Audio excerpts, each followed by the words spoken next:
जो आपके पास रिसोर्सेज हैं जिनसे आप फ्री इमेजेस गैदर करते हैं, वो इतनी ज़्यादा स्पेसिफिक चीज़ के ऊपर असर नहीं करती हैं। इनके इतने ज़्यादा जो है वो रिटर्न्स नहीं में मिलते। अगर आप सिंपली इसको रीलोडिंग एमओ को गूगल करेंगे तो आपको काफ़ी सारे इस तरह के इमेजेस मिलेंगे जो कि ठीक हैं और चल सकते हैं। मगर ऑफ कोर्स अब उनमें ये वाटर मार्क इमेजेस भी हैं, ठीक है। इसके अलावा इनमें से कई इमेजेस जो है वो कॉपीराइट फ्री नहीं होंगे। तो अगर तो आप विदाउट एनी इश्यूज जो है वो डाल सकते हैं, अगर आपको कुछ नहीं मिल रहा जो कि कॉपीराइट फ्री हो, तो आप इनमें से कोई यूज़ कर सकते हैं। वैसे मैं आपको ये दिखा देता हूँ, सेटिंग्स में अगर जाएं आप, सॉरी, टूल्स में जाएं, यूजेज राइट्स में जाएं, लेबल्ड फॉर रीयूज, इस पे अगर आप क्लिक करें तो ये जितने भी इमेजेस हैं, ये सारे के सारे इमेजेस जो हैं ये कॉपीराइट फ्री हैं और आप इनको विदाउट एनी इश्यूज यूज कर सकते हैं, ठीक है।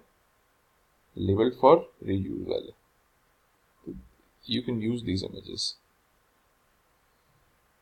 अगर इनमें से भी कोई नहीं मिलता तो फिर आप सिंपली नॉट फिल्टर्ड यानी कि विदाउट ये जो टूल लगाए हुए आप इसको कर सकते हैं।